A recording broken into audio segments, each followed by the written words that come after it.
Je le dis encore, qu'on ne me prenne pas pour un insensé. Sinon, accueillez-moi du moins comme un insensé pour que moi aussi je puisse m'enorgueillir un peu. Ce que je vais dire, je ne le dirai pas de la part du Seigneur, mais comme un insensé avec les motifs que j'ai de m'enorgueillir.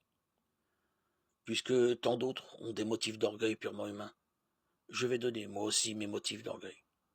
Vous supportez avec plaisir les insensés alors que vous êtes censés. Vous supportez d'être traité en esclave, d'être dévoré, d'être dépouillé, d'être regardé de haut, d'être frappé au visage. J'ai honte de le dire. C'est à croire que nous avons été bien faibles avec vous. Si les faux apôtres ont de l'audace, je suis insensé de dire cela. Moi aussi j'aurai de l'audace. Ils sont hébreux, moi aussi. Ils sont israélites, moi aussi. Ils sont de la descendance d'Abraham, moi aussi. Ils sont ministres du Christ, je le suis plus qu'eux, même si j'ai l'air fou de dire cela. La fatigue, je l'ai connue plus qu'eux. La prison, plus qu'eux. Les coups bien davantage, le danger de mort très souvent. 5 fois j'ai reçu des juifs les 39 coups de fouet. 3 fois j'ai subi la bastonnade. 1 fois j'ai été lapidé. 3 fois j'ai fait naufrage et je suis resté 24 heures perdu en mer.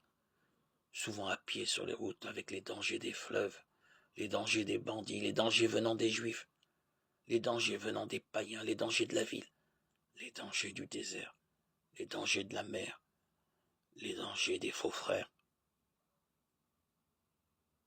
J'ai connu la fatigue et la peine, souvent les nuits sans sommeil, la faim et la soif, les journées sans manger, le froid et le manque de vêtements, sans compter tout le reste.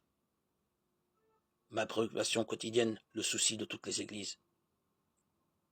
Si quelqu'un faiblit, je partage sa faiblesse.